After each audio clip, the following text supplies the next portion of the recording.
Yeah, shalom, peuple de Dieu, que le Seigneur vous bénisse partout là où vous êtes. En tout cas, de plus encore, il y a cause à la émission la prière révélée, la chaîne Nabiso YouTube, c'est LTV 25 Pro.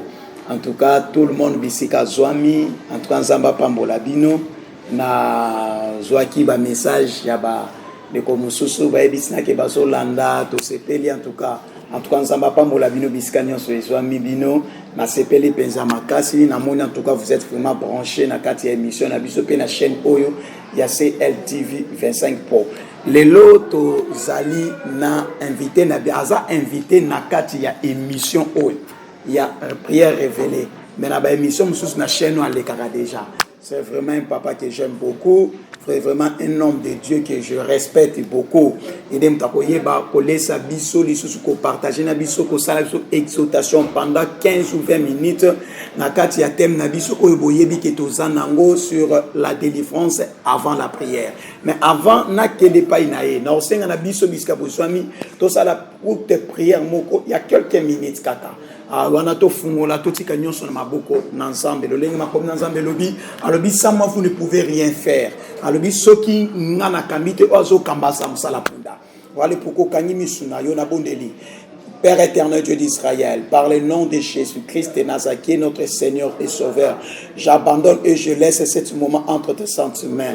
Je t'en supplie, Seigneur, dirige-nous, encadre-nous, Seigneur, comme ta parole me dit, que Seigneur, sans toi, nous ne pouvons rien faire. Voilà pourquoi, Seigneur, nous n'abandonnons ce moment entre tes saintes mains. Dirige-nous, Seigneur, du début jusqu'à la fin, étant que Alpha et Oméga. Je neutralise toutes les forces négatives qui ne confessent pas ton nom pendant cette déroulement de notre culte par le nom de Jésus-Christ de Nazareth. Je laisse, Seigneur de gloire, ton serviteur Malachi entre tes saintes mains. Laisse que ta gloire, Seigneur, sillonne. Laisse que ta gloire, Seigneur, inonde katina biso na kombo na Yesu Masia. Amen. Ya wana en tout cas na zako tourner et paye ya pasteur na biso oyo tozanaye na katina esika oyo. Nazo pesa mbote pa ya papa na biso papa Malachi bo tarde papa Sani bonio Yesu nzambe musala nzambe kimi Yesu contrôle na nzambe penza. Amen. En tout cas peuple de Dieu nazo tika place pa ina yo pona exhortation na biso place pesa melio mokili mobimba ezolanda yo. Merci papa Sani toza pona mo. OK, merci na pamboli liboti na nzambe na après-midi à lelo. Na moi quelques minutes to jouer grâce pe faveur de bosuna nzambe pour toloba bandene mina Seigneur et ça dit na thème tolobela sur l'importance de la délivrance et ça na rebeli abato baso ko nier la délivrance et ça peut l'église belé et quelle melaka sur la délivrance ba mona on dirait combo ya délivrance mais comme compliqué et so compliqué bato oh ezali kozanga be ko comprendre ko yeba ndie biso compliqué bango pona ko définir mot la délivrance na mukuse ezala be solution la délivrance est vaste tout le monde on a besoin de délivrance quel que soit na satan on a besoin de délivrance de mutoroni yankirango azate mais yene bela bato ba lo ba se ke oh non délivrance, c'est délivrance. Donc, nous on a posé délivrance vaste, premièrement, et ça vaste. Dans le petit exemple, moko, dans le but que délivrance, pour répondre à une réponse, nous avons solution. C'est ça la délivrance. Donc, dans le petit exemple, tout le monde a besoin de délivrance. Dans le petit exemple, Moutou Azananzala. Azola anyoko pa nzala pe ko pa nzala to ya atena nzala ko bimate azolukani azola délivrer na pas de pa nzala pour soka zibilo ko lia azui kimia nzala leki c'est la délivrance azu solution yo moni ba mona wala ko munyanye yo ba binyo pe délivrance ko nyini boka na te po ba sa inko ye bande yango me compliqué bango mais délivrance ça c'est mukuse solution. Il y a des carbonios au Moutanango. Il y a des délivrance vaste. Il y a rapidement des délivrance elle a dit devoir ou bien volonté en Nzambe na biso par le vainqueur de Golgotha, c'est Jésus de Nazareth. C'est ça. Pour te retourner dans mon canal, dans Luc 4, 16 à 18, est-ce que tu tirais les lots? On a démontré l'importance de la délivrance. Luc 4, 16 à 18. Luc chapitre 4, verset 16 à 18. Je lis rapidement. Je lis au nom de Jésus. Amen. Il s'est rendu à Nazareth où il avait été élevé et selon sa coutume, il entra dans la synagogue le jour du sabbat. Il se leva pour faire la lecture et on lui remit le livre du prophète Ésaïe. L'ayant déroulé, il trouva l'endroit où il était écrit. Jusqu'à 18 ans. L'Esprit du Seigneur est sur moi, parce qu'il m'a oint pour annoncer une bonne nouvelle. Aux pauvres, il m'a envoyé pour guérir ceux qui ont le cœur brisé. C'est ça. Amen. Awa toyoki ndongo ya tangeli bisu na mokana Luc 16 à 18. Et la kibiso que délivrance ya di pesa nécessaire pour na mutu nyonso. Balobi ni Yesu azongi na Nazareth mboka oya kolela ki o abotama o ba yeba ki e malamu. Et au kalier mukula samedi comme Poutine va dire samedi à des jours papa ça rendre grâce pas Nzambe yepe akende ki akoti na kati bakamaki rouleau bapesi atanga telemi liboso na bato et ko kalia na prophétie oyo Esaïe aloba na banza soto kina ba livre ya Matthieu to moins ne pesa ki trouble ne pesa désordre to kina Marc to moins ne pesa ki pesa désordre tant Yesu akelema katangimi malobana tabi ekokisami lelo Yesu atangi etie trouble na batu etie confusion na mitwa batu amoni oh mais comment mutu na liboma te o mwana Marie te mwana Joseph te bandone kingani mwana naona te oh yana bakebele batela na parents ba mesana bibozo mona Yesu na bomoto mais obo mona kati sobo mona boyeba ki kati nasi bo bo sa turbe on sa deso de monate eza lokola mutu ozo mona ba ah pasteur na ebiet parce que il aime donc yebi la kinga ndenge na lelo te il faut to yeba eloko wana eza lokola Saul tant azalaki Saul n'était komaki Paul ndebe ba ibre na ke Saul ba noko banga ye oh mais zo Saul il met à Lyon mais Paul azaki meme ça te pousse à relier au torser l'homme pour monter c'est ça la réalité de l'homme bon aussi que ah ba le Yesu akati molimo na Nzambe ekitili corona nga pona ko annoncer les bonnes nouvelles na banani na ba nécessité na bo primé na bakangami kuna lobi na annoncer na ba o bakangami na prison satanique que lobi ubelo na bako la libre ko bima. C'est ça la délivrance. C'est ça la devoir de Nzambe pour ça Nzambe pour na biso na mutu.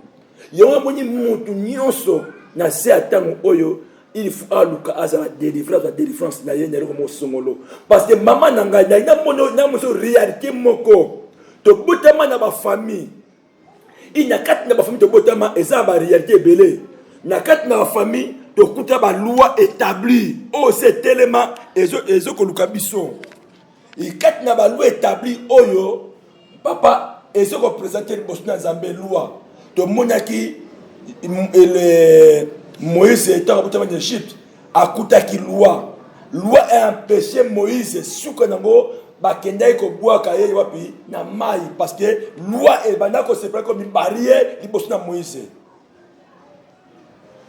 na kat na ba famille tout ba fondement o ba fondement moto mona aye ba ko fondement ezalaka loko ya se yo moni David ba ke soki vo fondement ezalaka ko beba yo moyenge bino ko sala nini Yom to so négocier comme on négliger délivrance on a osé faire nani ngala délivrer on a nyanga moni sayo ba réalité ya monde spirituel ya monde oyo ozo fanda ba fondement ya lo et moi nakate aliyo ya ko tafina cet élément fondement yo bimile za ki ndenge nini yo moni David a compris à se poser question ce qui ba fondement eza ko beba bisa ko tengama moyenge beni oyo juste akosala nini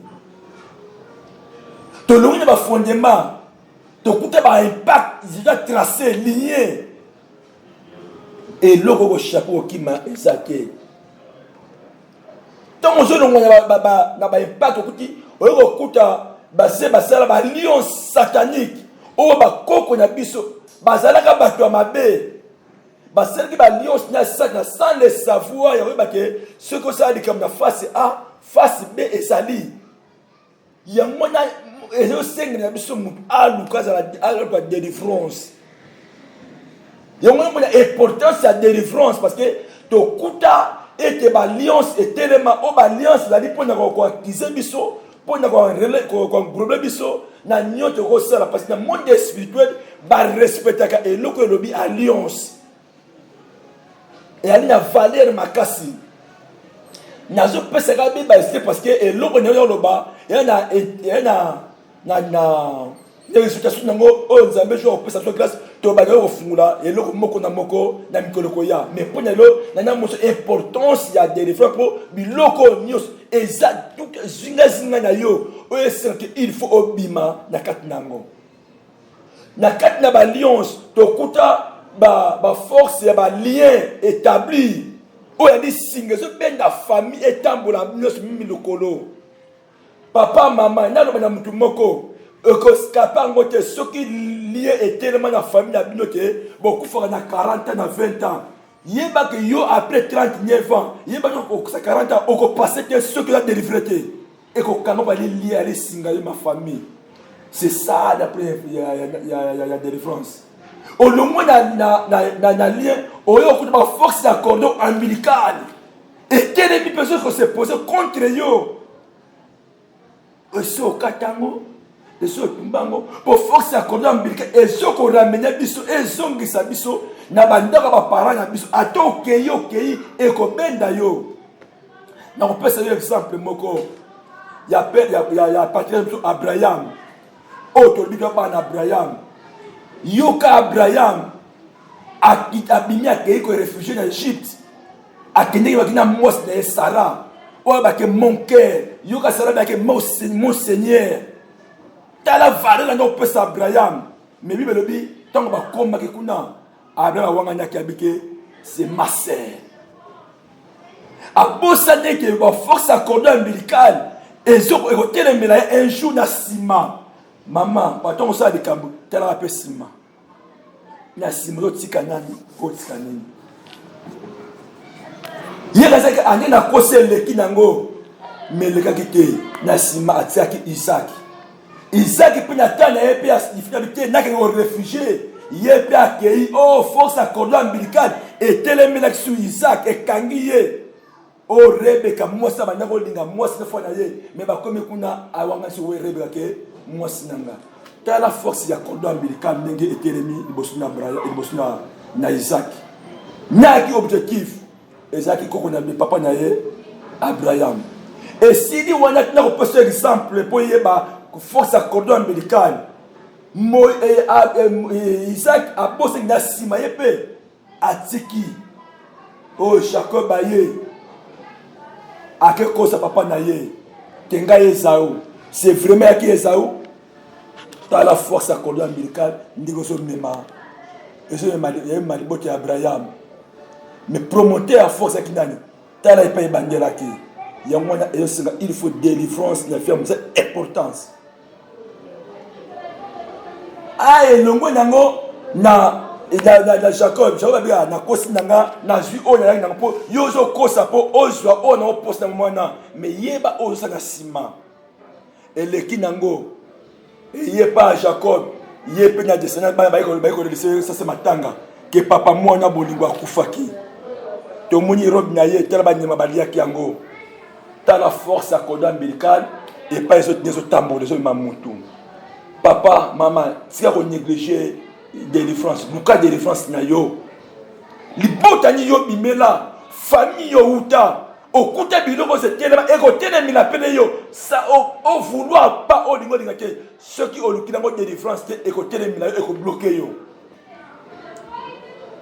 Et comme il y a tout Abraham et il y a Jacob, bana ba kosiyete mwana bolingo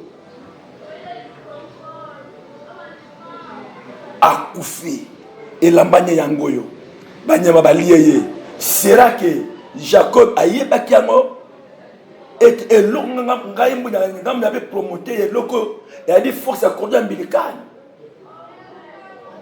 Maman ngai muto akosa ote délivrance et a dit peut-être vrai. Yo moni zamba tinda ki Yesu Masia azo manya bisu na mokya manya bisu na mokana na liki 80 na 17 18 a dit que molimo na nzambe ekiti likolo na ngai pona renoncer la bonne nouvelle pona kangola bakakatani bakangola balongwa de ba prisonnier o ba miso benga ba to ba ke envoûtement ba envoûtement dit to to bengo ezali lokola ezali aveuglement spirituel de mutoko ba ke aveuglement spirituel abria ba envoûtement na dit ça ba yango moko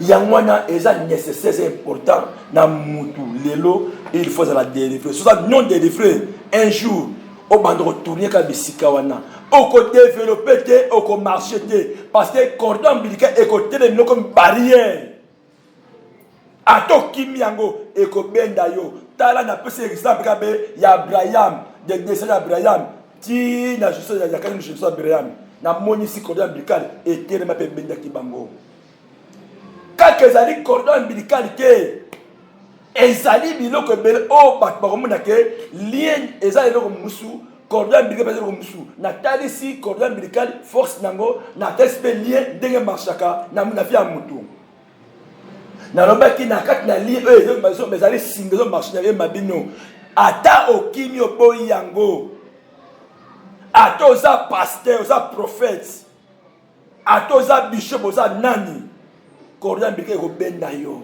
soki okati oblige yango te toyoka ke Moïse ntango akufaki Satan na réclamer corps à Moïse. Pourquoi?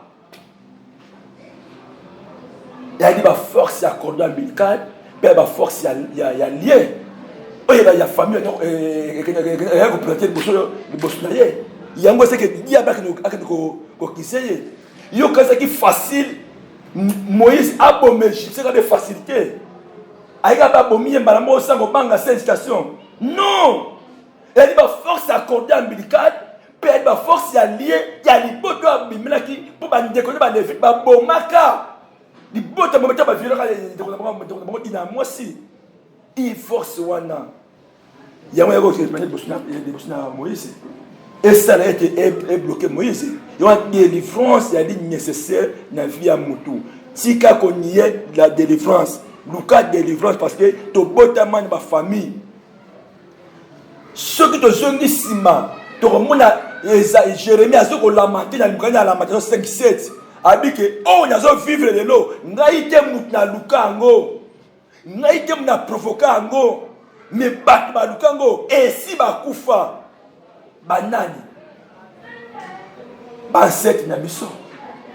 Pona nini Jérémie a lamenté dans le parce que biso. Tu as dit makila ou image de descendant il y a 7 nemso yo ndongo yaki na mokili o parler ki ka te ba mo binya mokili non o bima ka na fait mo quelconque et longi ozo mema yo mto banda ngote kombo yo za ngwa famille yo mto banda kombo wana euta wapi kombo na kombo ali ya sidifusu nango comme les hommes esprit et ba sem sur ba passer ba lion moko na ba esprit ya mayazo ba bi tongo ko kende moi on pese comme wana yo mo na soda la ndo ola la ka oluta ba ndoto wa na mai mais aux hommes on va ben normal papa le cas de délivrance c'est important na mo na parce que délivrance c'est aller pensa a dit penza de voir be posa penza ya nzambe na biso yonga muni atinda ki Yesu aya pour a délivrer biso o le ke na délivrer ba prison ba prisonnier ba kangami ba ve ba mona kate ba mona oyo salaka oyeba ngote yo ko mona eke lukuta soko ozoloba mtu lukuta mtu wa vérité mais mtu oloba mo réalité solo ba mo yazo kosa parce qu'elle force ya lié familier e que zo salaka e que ni mona elle force ya cordon ombilical o zo monsa yo mike o na facilité o le na mtu o kosa mtu na posa bon mo bedeje ba opesa yo mtu malunga ba opesa ete mais yo mtu o ka benyo ba pesi yo pour so o la de la OK papa na bango pe azaki danser ato bombi yango wapi soka lobi okobimisa yango eza ba force ya cordon ombilical ezali pe ba force ya ba lien familier et pas to bimela eza na ba loi olingo linga te muta ko skapango pa ko chaper yango akosala te eza na ba loi ça dit retardé et monsieur ya avant parce que ça ba loi ya c'est pas prolongé et côté les melons de kono mo na 40 ans au bas la kate mais au sein de ma côté ko bala mo ko bala te et ça ba force moko o ezali même ba loi établie o etelemi na famille avec na bango ba ko sala na kana c'est pas prolongé quel que soit ta une bongo mais ma côté ko bala et lo mo côté il faut ko bala na 70 ans 60 ans, 50 ans. Au père de Tanyos, chérie, c'est comment, ministre, chérie, oh chérie, pour la dire, c'est le projet, elle est qui sur Tanyos, qu'on nous réjouit. N'a le bango, aux Koufa, vierge, motonions, aux de défense à finalité, aux Koufa, vierge. Parce que, ça, le monde spirituel, à côté que jamais, au CP là, n'a pas moins yo. Nyonso ya yo ekozanga be na ba barrière na ba bloc e ba avant de se poser chaque jour yomona ezali nécessaire ya koluka délivrance na vie ya mutu yom to so o la nga lelo to za poto sunga yo l'homme se remona ete au monde ngo normal l'église ba côté yesu akufula biso seulement na repesta yo eloko moko na histoire exemple ya une résurrection il y a Lazare. Il y a secousi Lazare. Il y a un mais Arbi, bo fungolaye. Donc, bo délivrer. Pour ça dit, à comment libre. Il y a un moni Bible, si réellement fils de l'homme a délivré, réellement commis libre. Quand vous connaissez la vérité et la vérité vous affranchira. Ceux qui ne découvrent, ils allaient les mamisa de délivrance en moi. Pour comment libre, il faut découvrir la vérité. Mais il y a des vie qui sont même. Et ça, et c'est non pas à vivre le colanga, et c'est papa nanga. Papa nanga, azalaka boye ben dingeni. Il y a un monde qui sera été réellement pesant au lucade de délivrance. Na senga mutayo kinga, tika ma message oyo jusqu'à oyo. Et même na ko luka asare fort ami luke la dit ko to bake mutna mutu ami bako komi bundila yawo sabaki moko na moko o ali ama mukumba na ye délivrance et ali valeur et important pour na yo pour na maman pour na papa pour na mwana tika nzambe apambola bino que ça à la prochaine beto roye ba ko détailler babilo ba bloc lobi moko na moko ndenge fonctionner ka ba bari de salaka pour na nini mais pour la petite importance à délivrance il y a pour na biloko nyonso nde on a tarisi de l'eau il y a un parce que to lukatos to délivrance c'est bon na biso pour lobby ba force sona esani et libérer et kana biso tie si kaza pambola bini. En tout cas merci pasteur Malachi na grâce oyo zamba sali biso ya koyoka en grosso modo sur le mot la délivrance. Ndenge papa Otiko détaillé yango apesi biso quintessence c'est la délivrance à la prochaine akoye bako détailler maintenant ba angle oyo nyon surtout à lobby atalisi biso na kati ya livre ya Luc na épître na évangile ya Luc bisika Yesu azako loba que l'esprit apôtre na kati ya synagogue azui livre ya Esaïe alobi que l'esprit du Seigneur est sur moi car il m'a oint pour annoncer la bonne nouvelle pour délivrer les captifs à détailler babiloko nyonso tu wana eza bisika oyo notre pasteur Malachi ayebaki kosimba ete livre wana na kati nango pasteur Malachi alobi kaka sur le mot la délivrance alobi on kaka en bref mais à la prochaine occasion akoye basus kokota na ba angle nyonso a touché lien familial a touché sur cordon ombilical a touché makamu ebele surtout côté cordon ombilical eloko na sepeli makasi aye kovanda bisika ya likambu ya mensonge avandi penza lobi likambu ya mensonge atalisi biso mensonge oyo eutaki ezalaki na ba patriarche ya Israël bana ya Jacob bisike eutaki bisika baokaki kokosa papa na bango Jacob que l'enfant que tu aimes beaucoup que balio baba nyama ya nzamba forage bayebaki ko dévorer mwana ngo ezaki nani Joseph kokosa na bakosi papa na bango eutaki pa na bango te nzoke za cordon ombilical mobimba ndenge pasata lisibiso eutaki depuis koko na bango na koko na bango Abraham Bible dit qu'Abraham a vu moi sinaye Sarah akena et pas Abimelech akosa Abimelech ke azali moi sinanga ite mais azali ndekonanga bon en vrai dire il a parlé 50% vérité 50% mensonge parce que Sarah azalaki ndekonaye mais azalaki ndekonaye papa moko mais maman moko te mais qui papa moko maman moko ta koma ki mwasi nae donc il fallait lobela pharaon vérité alobela roi Abimelech vérité mais abomelier alors bien azali mwasi na ngai te et longwe bana ye ndenge pasteur atali sibiso et quitté pas Isaac makambo yo Isaac Abraham asalaki yango abekata Isaac asali yango na amemi na tango crise bakimi bisika bazalaki na Kana bakei sous c'est papa Abimelech Bible bien memi Rebecca ye pas kosi lisusu or Rebecca azalaki ndeko na ete Rebecca azalaki ni demi-sœur na ye ni nani mais Rebecca azalaki mwasi na ye malgré toi bimaki na kati ya lignée ya kota botata na ye mais bazalaki ba cousine mais na ba cousine bazalaki na ye propre était papa te makomaki lokola mwasi na parce que à cette époque là loi ezalaki ko interdit te mutu ba la cousine na ye loi bande ko interdit te mutu azwa ndeko na ye mais ezalaki nango était obligé na bato nyonso ndenge pasteur totalisa biso abi elongwe pa ya Isaac et quitté par Jacob. Jacob a quelque chose là, même malisusu. Mais ailumwe banaye et quitté pas bananaye. Parce que koko sa papa na bango était mwana na yo lingaka mingi aye baki kufa. Or Joseph a kufa na yete. Lelo yo pe c'est la même manière yo pe bisiko zali.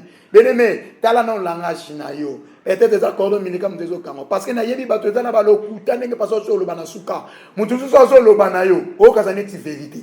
Soka so lobano azako kosa lokola mutazako respirer no on demande so kosa lokola mutazo respirer même azana don wana doka don wana ezanka kaliemo ma famille ezako don mileka molema bien-aimé à cause de loko wana et memelo ba problème ebele na vie lobi eko kotisa yo prison lobi ekoki ko memela ba bandi ba beto même ata masas à cause de le kutana yo olinga basi ebele à cause de le kutana yo oesroka batu bambong ebele voilà le pourquoi la Bible dit dans Luc bisika pas totang la biso Bible dit qu'il y avait une personne qui était venue à l'obité l'esprit du Seigneur est sur moi car il m'a oint pour annoncer pour délivrer ayeko kangola ngai na yo cette personne là c'est la personne de Jésus-Christ yangwana bénémé parce que la quintessence oyo pasteur oti kotalisa biso pona koyeba ete kaka ko rappeler biso nyonso to pasteur oti koloba na biso Yesu aye ko kangola yo bien-aimé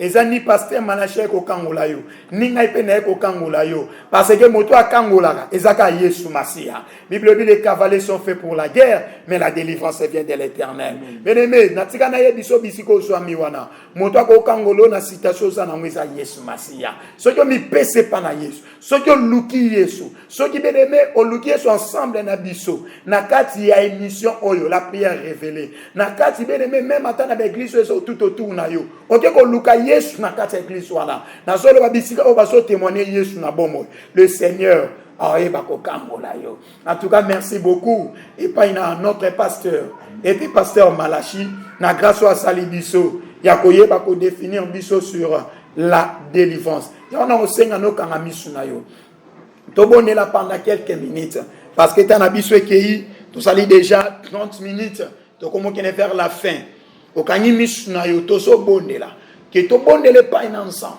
que le Seigneur va ko kangola yo ete ozomona caractère nini o eza na vie na yo omona ngo pe na bandeko na yo caractère nini o eza na bomo na yo omona ngo pe e pa mama na bino za munoko makasi mama na bino bato babalobaka soki osambi na ye okoka jamais kolonga ye mama na bino papa na bino aza bouche ya kosakana te omona même caractère ya papa eza pe pai na yo beneme caractère kaka moko oyo basantu bazwaka ezaka caractère ya écriture c'est le caractère de la parole de Dieu c'est le bien mon na s'appelle bisika était papa lobby parce que Malachi lobby était Paul avant comme Paul azaki na nous Saul était azaki Saul était bisika azaki Saul azaki na caractère ya loi mosaïque. La loi mosaïque azaki na kati ya école ya Gamaliel. Mais tant que kuta na lumière na chemin ya Damas, beneme akomi na caractère ya un agneau, akomi na caractère ya agneau. Donc mon témoin c'est là qui a ma casse, mon témoin c'est qui a meurtrier. Beneme mon témoin n'est changé. Le Seigneur Jésus a kangolier. Yesu a dit c'est pourquoi Saul me persécute-t-il? Alobi Yonan, abi je suis Jésus que tu me persécutes. Donc caractère na yezala qui a mabé, langage nezala qui a mabé. Maintenant écoutez na Yesu a changé caractère na ye. C'est la même manière, mais maintenant on a besoin et que yo pe caractère ne changer. À cause de la façon na yo ezoti na ba mibali bakima yo. À cause de la caractère na yo ezoti na basi bakima. Voilà pourquoi ozo changer ba ete basi. Ozo changer ba mibali le lenge le kola bilamba nzokeza ete caractère mama euta na kati ya famille na yo yango tozo bonela pendant 10 minutes ete le Seigneur Jésus aiba ko kangola yo zala connecté na biso zala contacter ete ensemble na biso afin que to bonela okangi misu na yo kolo Yesu azali yawa Yesu azali yawa azali yawa awana biso yawe azali yawa awe nangai ashali awa abanangai ashali awa nabiso oh kolo Yesu azali awa Jésus azali awa Yesu ashali awa awa nabiso yawe ashali awa awe nangai ashali awa abanangai ashali awa kolo koyeni Yesu azana bomo haleluya haleluya haleluya na Yesu kolo Yesu elonga nangai haleluya haleluya haleluya na kolo koyeni Yesu azana lamu haleluya haleluya Yahweh Olo Yesu elonga nangai haleluya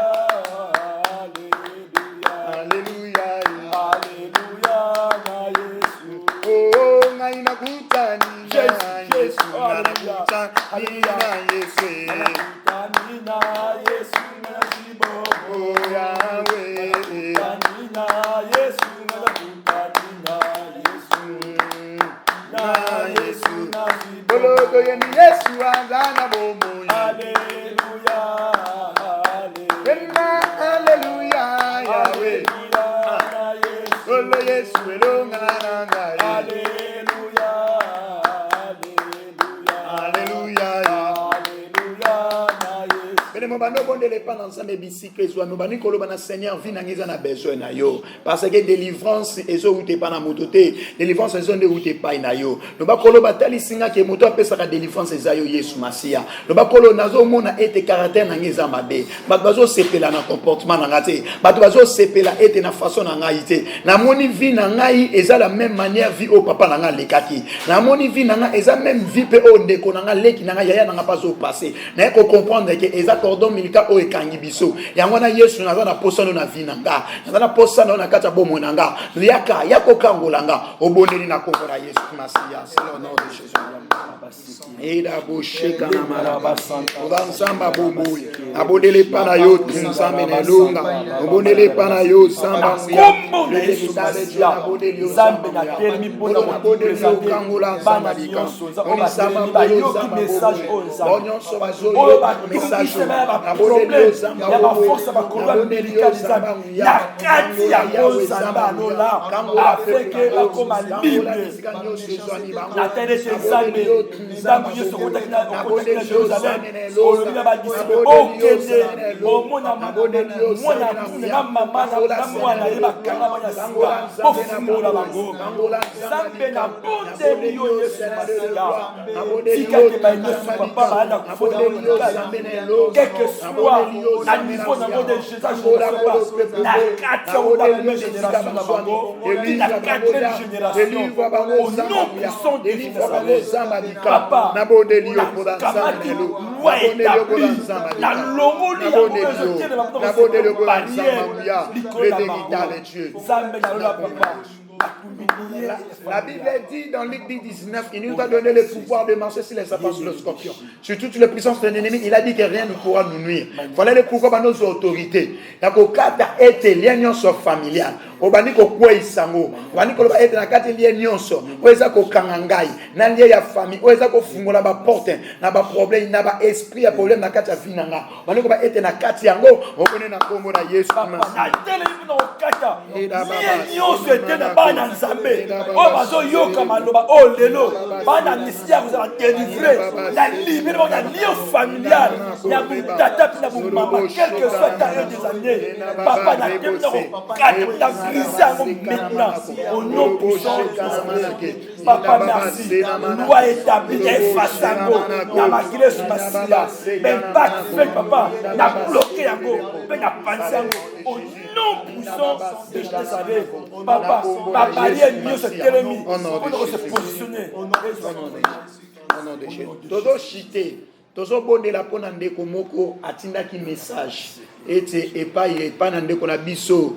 La sœur Mama Congo Eso Kimangai ezana ndeko moka mwasi atindaki message na Lisette Vemba atindaki message alobaki pasteur Bobonde la pona ngai que le Seigneur aiba komoni samalikola vinangai alobaki to bonde la supo na mwana na ye Bénédicte alobaki ete Bénédicte Vemba abaki to bonde la po na ye pe po na mwana na nzamba kangola ye na makambo nyonso ezotele malikola vina ye to bonde linzama moni sa malikola Lisette Vemba to bonde cela en nom de Jésus le pauvre likolo iskaya ko ma Vemba Lisette akotami nzambe ya Biblia nzambe ya Israël na bonde liyo na kombo de Yesu Masiya tika liboko na nguya e comme biskali e le problème de la situation passée nango quel que soit ma mari ma femme de lui bazo perpé silence papa n'a repoussé wa musika il a déclaré la vie et la force et kota katinaye benda kati kota médical ezo kangaye na moi ya nzambe ya kombo de Yesu Masiya papa tikali pate na nzambe eza samaliza vinaye libala malamu yawe kangola mwana kolo ete Bénédicte Vemba kolo bazala délivré on est le lien en soi répondre des solo ça go yano li ko kota makambo lelo aboneli o zamena uya c'est la parole de Jésus tozobone la paix pona mosala ensemble mokatindaki message na mboka ya Kongo Kinshasa ete Pamphile Ilunga alabaki atuka na bondeli yo bo intercéder pona ngai ndenge Paul asengaki ete intervention ya prière le binzamba monisa malikola ministère nanga pe likola ndakundanga tobonele pona le Seigneur a wendre ye likola ministère na ye tobonele cela au nom de Jésus et d'abo chena manako tobonele pana yo zamena longa aboneli pona mosalina yo kolo ete Pamphile Ilunga bisika zami kolo na mboka Kinshasa na RDC kolo na bondeli yo sombola ye wende ye tizana lifosa kondisama likola bonga na ye aboneli yo zama lita aboneli yo le véritable Dieu aboneli yo zama na bombo onisama yawe zama bombo onisama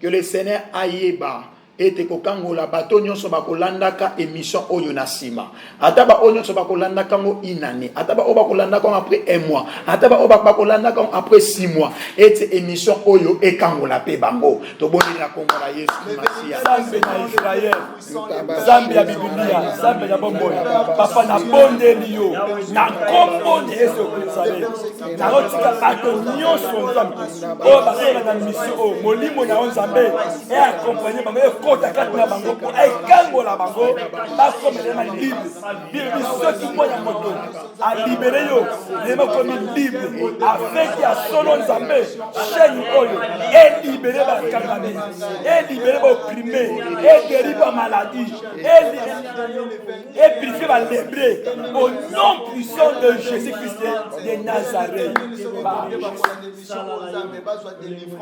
Kolo topesio merci pour l'ensemble malam topesio merci pour na peuple nyonso oyo kolo baza connecté na biso donc baza kokota pe kolanda émission oya prière révélée na bonelo zambe moni samaliko parce que ta parole me dit que ta main n'est pas courte pour délivrer kolo sembola loboko na yo bisika nyonso moto nyonso kolanda ete lo sambo oyo moto nyonso kolanda exaltation oyo ba problème bazala ki dango Seigneur na bondelio solution moni sama na be ko moto apesa ka solution ezande kombo na yo Yesu Masia yangwana Yesu na bondelio ozana barrière te ozalaka na limite te koma bisika moto nyonso oyo akolanda émission oyo koma bisika nyonso moto nyonso kobondela na biso ensemble délivrer ye kokisa oyo eza demande ni na kata lo sambo oyo pena ba nyonso bakolanda kango plus tard na bondelio poda Nzambe ya bomo merci kolo ete na kozala na biso ensemble na kati ya émission oyo pena mosali na yo ete pasteur Malachi pe à travers ya exaltation oyo ska ete kombo na ekumisama na kati ya ministère na ye na kati ya ndaku na ye na kati ya bomo na ye na bondeli bongo na kondimisama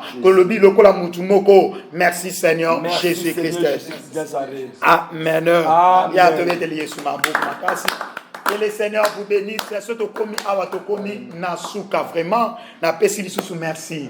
Et pas y a notre pasteur Malachi Nandenge ayaki ko exote biso eza o ezali na ngomba la libosote. Donc abandine. Donc bon monde aye de plus sorte à kozala na biso ensemble.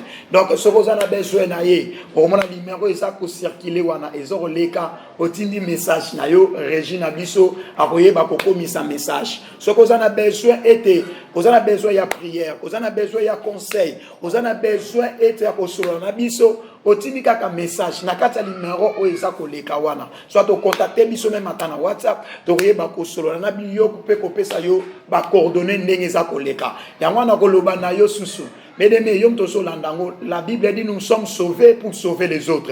Dans nous la émission on le partager on peut na banina nyos. Et te le bango et te ba partager yango pe ba s'abonner. Na kati ya émission oyo la prière révélée na chaîne na biso et ya CLTV 25 Pro na YouTube na biso. À chaque fois so ko s'abonner et ba ki à chaque fois bando mo na ba émission ba no ko kwelela yo. Ko bando ko sala été activé na biso ensemble. Ska été ensemble apambola yo so to komina Souka, te remonana à la prochaine occasion. En tout cas, ciao.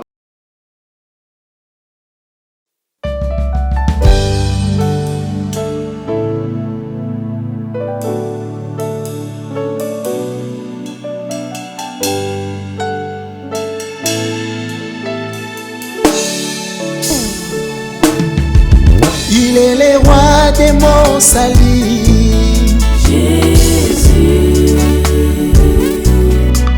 Il est le Dieu des miracles. Jésus. Il est Jéhovah Rapha. Jésus. Il est Jéhovah Rapha. Jésus. Oh, c'est toi.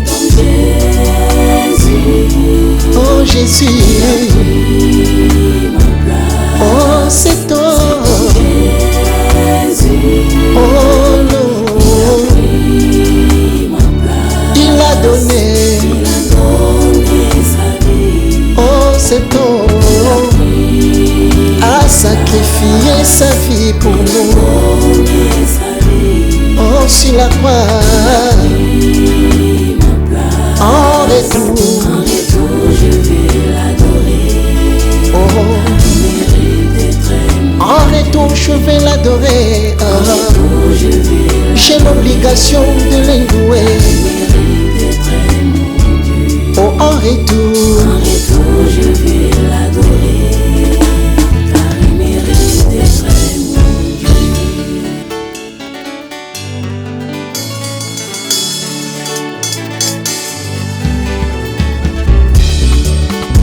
avant que je naisse, il a écrit mon histoire dans son livret de vie. La parole qui est dans mes pensées, il la connaît. Il m'a dit je suis fort, c'est toi. Il me connaît par mon nom, oh. Il est mon rémunérateur. Il est ma force du salut.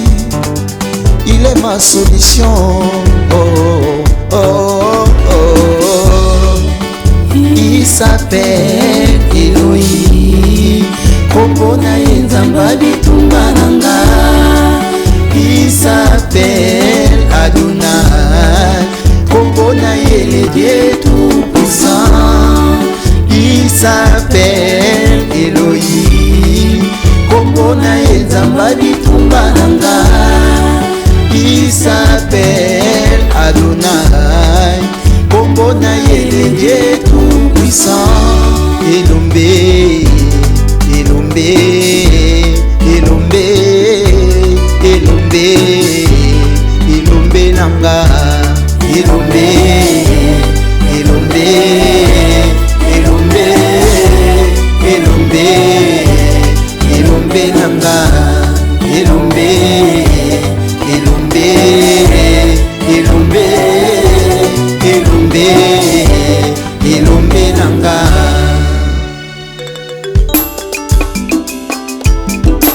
Yesu